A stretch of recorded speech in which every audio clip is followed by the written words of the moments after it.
Hey, yo, what's up, everybody? Welcome into the Den, man. Appreciate you coming over here to hang out with me. And today, finally doing the look back at 2025, giving my list of favorite films of 2025. That's right, my favorite films of 2025, not what I think the greatest films of 2025 were or anything like that, man. We're just having fun as a movie fan, as I am, just giving my favorite films of the year that was, talking about movies that I absolutely loved and adored, the movies that meant something to me, as of course we get to the top of the list there, the ones that meant a lot to me, but movies that I really enjoyed throughout the year as a movie fan and all that stuff. So again, my favorite films, what I'm gonna be talking about here on this episode of The Den. Man, appreciate you coming over here to hang out and watch the YouTube video. Thank you very much for that.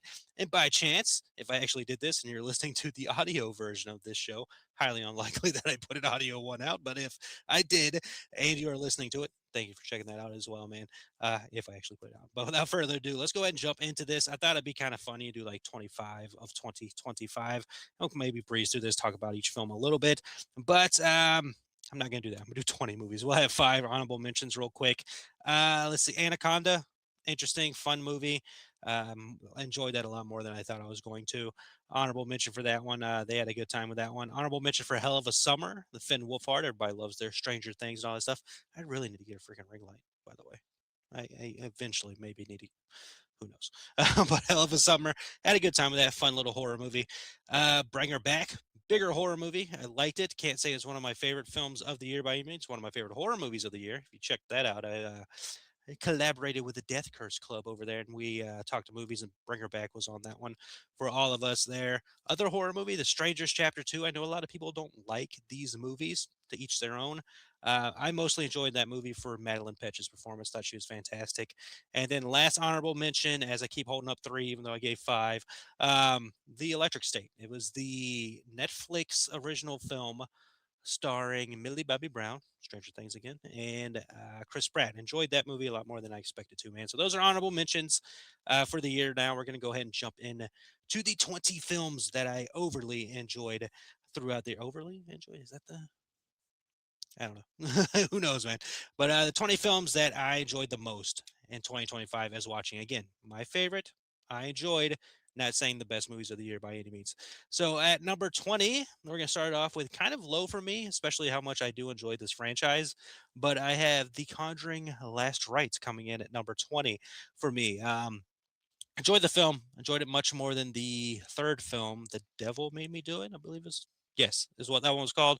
Um, I liked it. I mentioned it on the horror show I did with the Death Curse Club that I don't overly enjoy the overuse of CGI that they put into this movie with the mirror floating and flying around and all that stuff. But I think it was a good closure for that universe as it is now. Obviously, we know there are other things coming with that universe. I'm sure there'll be other side project movies and all that stuff. And I think they announced either another movie or a show with the younger versions of the Warrens and all that. So obviously the universe will still be around. And I believe Patrick Wilson and Vera Vera Faminga Dinga, I like to call her. I believe both of them said they would be open to coming back. So who knows if it's fully closed or not. But I thought the movie was okay. It had some good scenes. It mostly focuses on the daughter and all that stuff, but enjoyable enough. Number 19, probably the first movie I saw in 2025, and the fact that it ran on and made the list here is pretty interesting and pretty cool. But I have Den of Thieves 2. There's another part of that name, but I forgot. um, but Den of Thieves 2, this is the action film starring oh my God, Gerard Butler, right? I'm blanking on names. I'm blanking on names. I'm never ready with these things. And like I do get Gerard Butler mixed up with somebody. I don't know why. Gerard Butler and O'Shea Jackson. This is a sequel to an action movie that came out a couple of years ago. And I thoroughly enjoyed this one. I thought it was a very good follow up to that first film. I think it worked very well story wise. The action was really good, and the story was really good in that one. So, Den of Thieves, I have at 19. Number 18, I have a movie called Borderline. This is starring Samara Weaving and Ray Nicholson, I believe his first name. I suck with names, dude. Ray Nicholson. Yeah, Ray Nicholson feels right. You saw him and smile. Looks a lot like his dad, Jack Nicholson. This is a movie I remember seeing the trailer. I was highly interested in. I like Samara a good bit. I like her as an actress, and enjoyed the movie. A little thriller movie, got some comedy moments in it, drama thriller film about an obsessed fan of an actress and all that stuff, and crazy things go on, obviously, throughout that movie. I thought it was pretty enjoyable and entertaining enough. So 18, I have Borderline. 17, I have Tron Ares. Might be controversial there. Some people were not fans of that movie, but I think mostly because of Jared Leto. I think the people who did see the movie, I know I've got some friends who saw the movie. And they enjoyed it, and I enjoyed it as well. And it just hit Disney Plus. I thought the Tron aspect of it was fantastic and a good time. I thought the story was good, and yeah, I'm glad I saw this in theaters. And if you like freaking Nine Inch Nails, is pretty much a soundtrack for them. So a big whole music video for a lot of their songs and stuff like that. Stuff like that. So Tron Ares, if you haven't seen it, again, it is playing on Disney Plus right now. For you to check it out. It just came out as the recording of this episode, man. But I enjoyed it. I think it fit very well in that Tron world. Number 16, I have a film Caught Stealing that I did will on 100 admit. Can I talk? Can I say words? I will 100% admit I saw this movie because I am an Austin Butler fan. Have been a fan of his since Elvis. I thought he was fantastic in that movie, and since then, kind of followed on to what he has going on. So I did see this movie. Um, Comedy, action, drama, thriller, um, gambler, not really gambler, gangster, not really gangster, but you know what I'm saying. Gets involved with bad people kind of movie and has to deal with that throughout the year. It was the interesting concept of he got involved in it because of his neighbor was the person they were looking for, and he was, of course, being the neighbor, being there, wrong place, wrong time, as you know the saying. He gets swept into involved in all that, and I thought it was an entertaining film, man. So, Caught Stealing, I have at number 16. Number 15, lower than I expected, but I have Lilo and Stitch, the live action film. I thought it was a very cute movie. I thought it was very well done. Stitch is fantastic. Like Stitch is what you need to get really, really right to make that movie work is Lilo and Stitch, and they absolutely nailed it. As far as I'm concerned, the young actress they have playing Lilo freaking killed it, and Stitch was an absolute monster throughout the movie with a heart, as you would expect with Stitch if you've ever run into the Lilo and Stitch stuff. So I think it is definitely easily one of the better live action Disney films that have been released within the last several years, and in general, quite frankly. And I had a really good time with it. I think they did good stuff with that, and I believe there's a sequel on the way. Don't hold me that. I really don't know. 14, I have Thunderbolts. Thunderbolts was a film that I'm surprised it's a little bit lower than I expected. It was higher for a while, but as the year goes on, it kind of, things move around. But Thunderbolts, I really liked, man. Thunderbolts can easily be one of my favorite MCU movies of all time. And it just mostly, it's a different kind of feel and vibe to it. Thunderbolts is mostly it's like we like to refer to it as the Suicide Squad of Marvel. Because, of course, DC has their Suicide Squad of villains that are put together to go on a mission and all that stuff. Kind of the same here. All these villains run into a certain area, and they're gonna have to, get through this freaking thing together and all that stuff for it to work out. And you like those characters. I think we all love Florence Pugh as Yelena. Stranger Things again. David Harbour playing Red Guardian, all that stuff. Of course, Sebastian Stan. You love him. You've got, not Captain America. All these people, right? And um, it was an interesting take for a Marvel film. I think this movie mostly dealt with depression and darkness and the sadness of things going on in life. And it hit me in a way because I've dealt with depression myself and all that stuff. So seeing that play out through the movie and seeing how it all came together and just seeing the love that was built around it to help get out of darkness in that movie, very well put together and not something I expected at all going into that movie. Especially when you see the trailers, it's all action, action, and the Marvel movies you've seen before and all that stuff. So Thunderbolts is a very surprising movie. Speaking of very surprising, I have a Hulu film at my number 13. This is Eenie Meenie. Samara Weaving's back on the list here. She killed it in this movie. Like in this movie was again something I just watched because I like the actress, right? And didn't know much about it, and I saw the. I think she when she shared it on her Instagram or something. It's the first time I ever saw the trailer. Like I didn't see any ads or press or anything for this movie, and I immediately went to watch it on Hulu and was pleasantly surprised by this movie. It is definitely another one of those actiony kind of movies. Got some drama built in it between her and her boyfriend, love interest, bad time past. person kind of thing as I talk around myself, not to spoil anything. But, just seeing that and seeing how that all plays out throughout the movie as they're now put into the situation, especially her, that she's got to help out, get back into the lifestyle that she used to live as in like the mobster crime world, job world, if you will, and all that stuff. And I thoroughly enjoy this movie. Highly entertaining, does a good job, written well, good action, good story, good drama, all that stuff. Eeny, meeny, at 13. Number 12, I have Companion, another movie that came out very early in the year. I think this movie was around Valentine's Day. It feels like most of the trailer said something about Valentine's Day or something like that. But yeah, this one came out early in the year, and I enjoyed it a lot, man. I wish I said it again on that the horror of 2025 episode I did with the Death Curse Club. I said it on there, like I hate that they've ruined the movie with the trailer. The trailer gave away the information that it should not have given away for this movie. But even with that, it was still very well put together, very well done, um, very well written, very well acted, and an overly enjoyable thriller horror movie is what they gave us with Companion early in the year, and I think I had a good time throughout the year with it. Yeah, I think a lot of people had a good time with this movie. It seems like one of those movies that a lot of people enjoyed and didn't really turn on as the year went on. I've seen a lot of people have turned on the film Hard Eyes as the year's gone on, and I think Companion stayed pretty well liked by a lot of people, especially the horror community, as the year went on. Number 11, I have another horror movie. I have a movie that I saw. Made sure I saw before the end of 2025. Because real quick, backtracking, there are some movies I did not see before the end of the year, and I felt it would be cheating if I watched it after the year and before doing this episode. So stuff like One Battle After Another or uh, K-pop Demon Hunters. I have not seen either one of those, as well as other movies, but I've heard very, very good things about both of those movies. And is it One Battle After Another? I feel like that's the name of it. I'm just second guessing myself.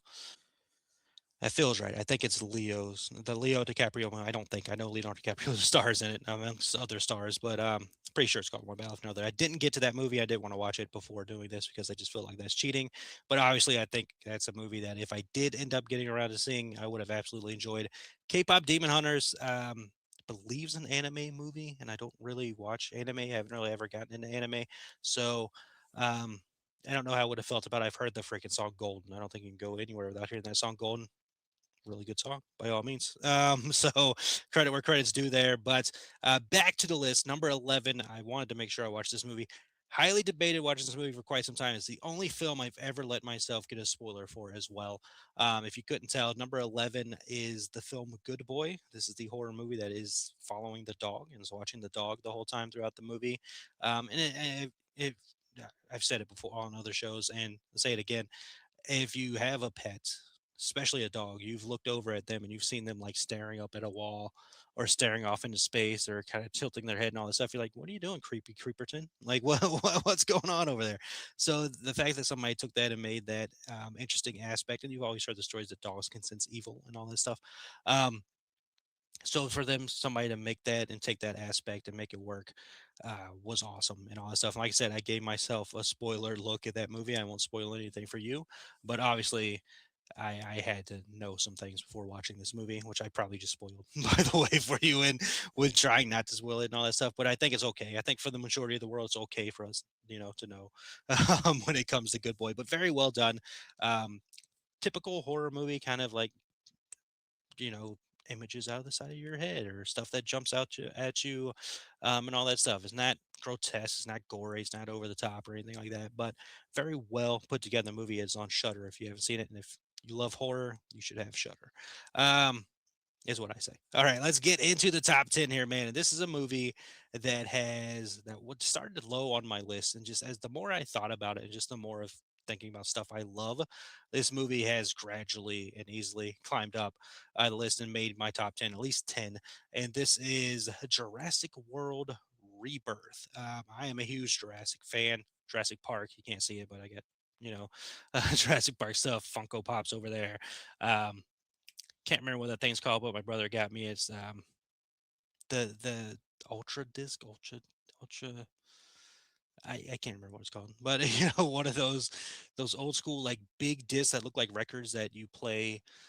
Used to play on movies. I can't remember what those things are called, but I got that over there, which is really cool. I love Jurassic Park; it's my all-time favorite film.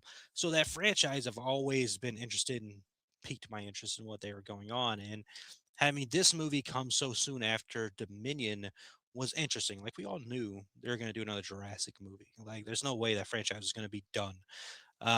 But for it to come so quickly after Dominion, which was met with a lot of disappointment from a lot of fans of the franchise, to have this come out and have somebody like Scarlett Johansson attached to it and all this stuff was, guard, bringing a lot more attention. Not a lot more because Jurassic again's big franchise, but bringing a lot of attention to it to have Scarlett Johansson join into it. And I thought, it did what it needed to do as a Jurassic movie. We go to an island with explorations. We're seeing these big dinosaurs, versions of dinosaurs and all that stuff. I don't know why I did that. They're mutated versions of dinosaurs. They tried to go over the top with what they were creating and all that, which is a cool concept and cool idea. And just seeing that big world and all those things, it does have its issues. It is very, the moments where it's very ad heavy, if you will, by putting their sponsors in there, the freaking Snicker bar wrapper and all that stuff. You know what I'm talking about? Um, but it's a big blockbustery Jurassic-y film, and it's definitely more enjoyable than that last movie, Dominion. And it's one of the more enjoyable films of the franchise in itself. So I had a good time with Dominion, Jurassic World Rebirth, which comes in at my number 10. Number 9, billed as the final. I have Mission Impossible: The Final Reckoning. Um, Long movie, long movie, and I think that's one of the first things, one of the most things I remembered about the movie. Hey, why'd you put it at number 9? Because it's such a long movie. No, looking back at that movie, just thinking about the concept of that whole franchise, Mission Impossible, and the moment of watching all of those movies leading into watching this one in theaters and living that moment and seeing how everything unfolded. I think we all kind of like made our own decision of what we wanted to see with that movie. But I like in hindsight, and this movie also moved up like Jurassic World. This movie moved up for me as well. And the aspect of rethinking about it and like, man, awesome action scenes. It does what the Mission Impossible thing will does where, we're solving a mystery, we're trying to figure these things out. It is a very the it's very God, blanking on words. Such a good reviewer, man. So good at podcasting. Um, but the stakes are very high, obviously, in this movie, especially with it being the final reckoning and all that stuff. And they have all these scenes and all these moments where it's like, oh, are they going to be able to get out? How are they going to get out of the house? Freaking Tom Cruise is Ethan Hunt going to get out of this one this time and all that stuff and trying to figure out will he or will he not? Is the final reckoning? Will they actually go this route and all that stuff? And I think the route they did end up going in is serviceable. And they did what they needed to do with that franchise, to leave it in a state of, okay, right? Like, okay, I got you. So, Mission Impossible: The Final Reckoning, enjoyed. Fits very well with that franchise. Number 8, I have Guillermo del Toro's Frankenstein Netflix movie. I loved this movie. This is one of the movies I recently watched as well. Like I went on a run of movies here at the end of 2025 that I was like, I gotta get this in. And Frankenstein was one of those, man. Like I kind of kind of see Frankie right there. That's the Bride of Frankenstein poster that I picked up at a con a couple years ago and all that stuff. And I love the Universal monsters. And when we get some kind of takes on these things, have a good time with them and bringing this back and knowing that Guillermo del Toro is a huge Frankenstein fan and all that stuff. Very excited about him getting that film, and I loved it and was enthralled with it from the beginning. I love the storytelling. I love the it's like a connection aspect. I know a lot of people are like love triangle. It's not really a love triangle. Like I don't look at it that way at all. Um, Especially between Dr. Frankenstein and the creature and all that. I don't see that love triangle that they're trying to put together because I don't. But there's the way they tell the story and I think it looks good for a Netflix movie. Obviously it's very big budget and very well done and all that stuff.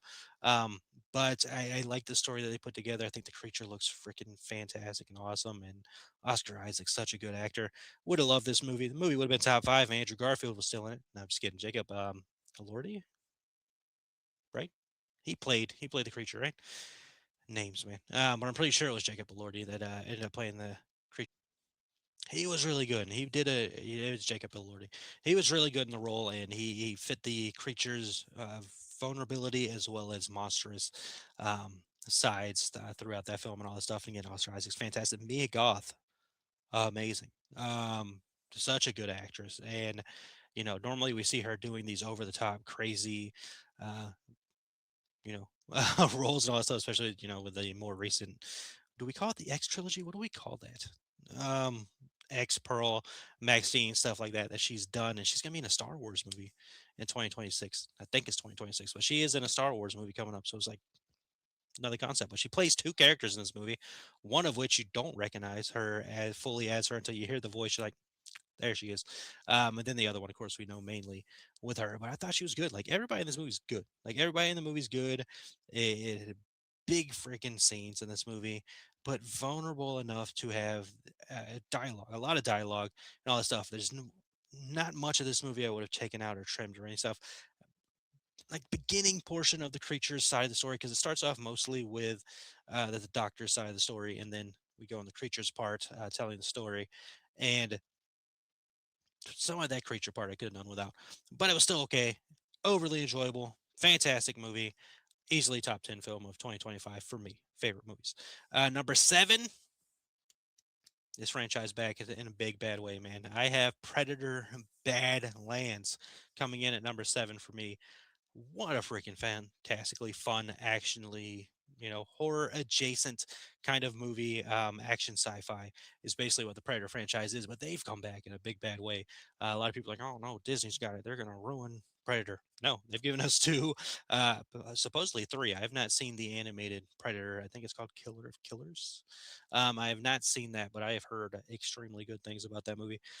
So three out of three hits by all means, because Prey was freaking awesome, and Predator Badlands is freaking awesome, man. I love the storyline they went with the runt of the predators and all this stuff. Yagway. I believe I said that right. Hopefully I said that right. I hope that's right. I'm not sure. But Predator Badlands is a fantastic movie that turns into like seeing the runt of the litter, if you will, going out to be like, I'm gonna do this big freaking adventure and I'm gonna prove my worthiness, and all that stuff, and it meeting Elle Fanning's character and it turning into like a buddy cop movie, if you will, was freaking cool, man. So that buddy adventure, sci-fi, action, horror movie, Predator Badlands, so worth the time. If you haven't seen it, man, check it out. I don't think I would expect it to be on Disney Plus at some point. I don't know if it is at the moment or not. I don't think it is, but it probably will be sometime in February or something like that. Um, but Predator Badlands, so freaking good, man. And again, I need to watch Killer of Killers. I've heard good things about that, but between Prey and Predator Badlands, I can't wait to see what else you got to do. Dan Trachtenberg, good stuff, man. Let's see. At six, surprise movie. I don't know why I'm surprised by. I do know why I was surprised by this, but number six, I have Begonia, starring Emma Stone and Jesse Plemons. Fantastic performers. Love Emma Stone, probably my favorite actress of all time. Um, it was an awesome concept. I remember seeing this trailer for this movie. I'm like, what an interesting concept of a movie. And I was a little worried going in because last movie I saw with Emma Stone and this director, who I'm blanking on his name, so sorry, Yargo, I think. Probably. I don't know. Who knows? But they know, obviously, and you probably know. But the last time I saw them do a movie together was that Poor Things movie, and that movie was freaking weird. Like that movie was a very artsy movie, if you will, with a lot of adult content going on in it and a lot of weirdness going on with it, man. Kind of Frankenstein-y. Not Guillermo del Toro's Frankenstein, like Frankenstein aspect of what's going on in that movie. If you know what I mean, you know what I mean. If you've seen that movie, if you haven't, it's a doozy. But Begonia, a lot tamer, still weird in ways, but a lot tamer, a lot more enjoyable as far as I'm concerned. Definitely a movie I'm going to watch over and over again. Just I love the way those two worked off of each other. Emma Stone, fantastic actress. Jesse Plemons, I believe is how you pronounce his last name, fantastic actor. And those two working off of each other and going through this movie, and the way the movie keeps you on edge of figuring out alien, not alien. Are aliens happening? what's going on here, right? They do a fantastic job with the way they put that movie together and the way that all comes out, man. So Begonia, if you haven't seen it, watch it, man. Freaking awesome movie. And now we get into our top five 2025. My favorite films of 2025. The top five is on the way, man. And here we go with number five being the surprise of the year for me, the film The Long Walk, Stephen King adaptation. I remember seeing this trailer. I'm like, okay, interesting, but they're just walking, right? The Long Walk. If you don't know, it is a, like I mentioned, Stephen King adaptation where contestants at when they become 18 or older, when they can walk across. They just go on this long journey of walking across the world or country states or whatever, um, and they're doing that, and you have to survive. You have to be the lone survivor of all this stuff, and if you stop for anything or anything like that, bad stuff happens, right? So you're like, okay, how do you make this work for a long movie? And they freaking did it, man. The way they make these characters interesting and the way they build in the storyline and all this, especially all our two main characters and seeing the way they interact with each other, but all the characters, the way they interact with each other and the things that are going on to keep you entertained while we're just walking during this whole movie is a master class in its own right. So The Long Walk, fantastic movie, easily top five movie of 2025 for me. Number four, probably the best movie of 2025 by all means. But is number four on my list because again, this is my list of favorite movies of 2025, not best movies of 2025, but easily probably the best movie of 2025. I have Sinners coming in at number four. Michael B. Jordan, vampires, blues music. What else do you need, man? I love the way they put this movie together. I love the just how they are able to meld music and horror together while talking about very important things and very important culture and all the things that they're able to put together in this movie and make it just absolutely work to nth degree, especially kind of the fact of seeing Michael B. Jordan playing twin characters, which we've seen throughout Hollywood a couple of times where we have an actor playing two roles or more, if the case of Eddie Murphy. But the way he was able to perform both of those and work off of each other and make them feel like different characters, even though they're twins, but still making them feel different throughout the characters, just a great performance by him. Ryan Coogler, always fantastic. The man always delivers anything he puts together. And Sinners is just one of those movies that will last a lifetime. It's one of the biggest movies of the year, did its bank, made a lot of money, and it deserved it. Like they absolutely nailed what they needed to nail that movie. Again, I love me some blues music, baby. And you factor in like of course classic stories of blues music, be it Robert Johnson, Crossroads, and all that stuff, um, to bringing in this stuff and having the vampires, you know, aspect of what they're telling storyline wise here.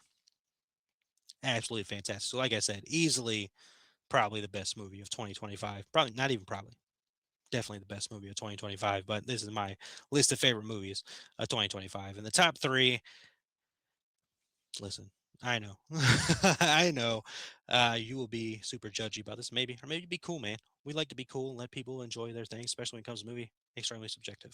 With that said, number three, I have a little movie called Megan 2.0. This movie was too freaking hated when it came out. I do not understand the hate this movie got whatsoever, especially if you're somebody who loves Terminator 2.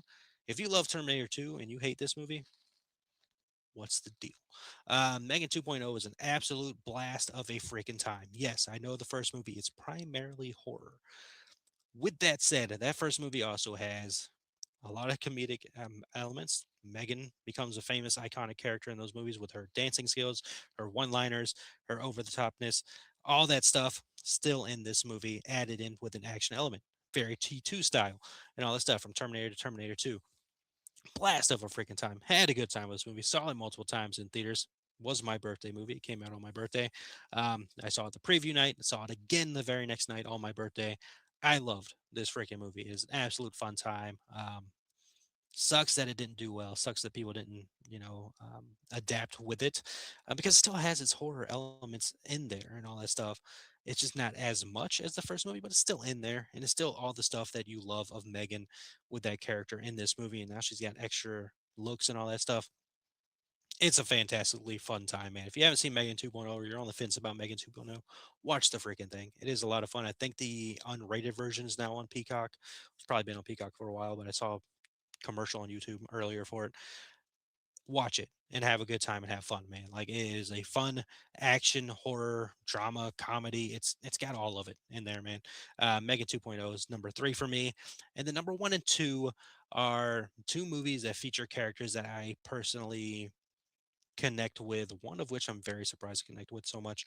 The other one, not so much, just in the characters that they are. And I try my best to be these kind of characters, if you will. Um, I don't know if that makes sense, but just the philosophy these characters have, I think, is something I embody. I can't say that myself; that's for other people to say.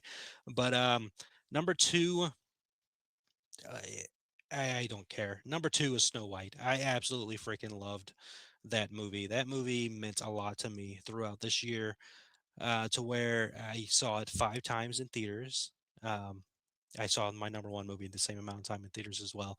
But Snow White just absolutely captivated me every time I watched that movie. Like that movie to me is exactly what a live action Disney movie needs to be. It felt very much like a Disney movie. It kept that Disney vibe to it.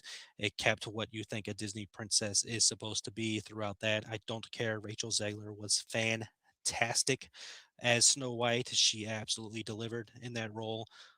Again, easily one of the best performances in a live action Disney movie. Easily one of the best character performances, not even that. Easily one of the best performances of the year, by all means, of her character was Snow White, and just what they put together. I know the dwarfs look weird, like I get it. Blame Peter Dinklage for that. I think in a world where we're watching a lot of movies, you love those Marvel movies. You love that freaking talking raccoon. Why are you so upset about this CGI dwarves in this movie? And I know, again, would have been much better if they had actual actors playing in it. Blame Peter Dinklage for that. It's his fault. Um, you get past that pretty easily. First time I watched the movie, I was like, but you get past it very quickly throughout the movie, especially when you hit hi ho. Come on, so freaking good, and all the songs are good in this movie. Even Gal's song, like the song's good. Her performance, probably the weakest part of the movie, but there's moments of her performance that are really good.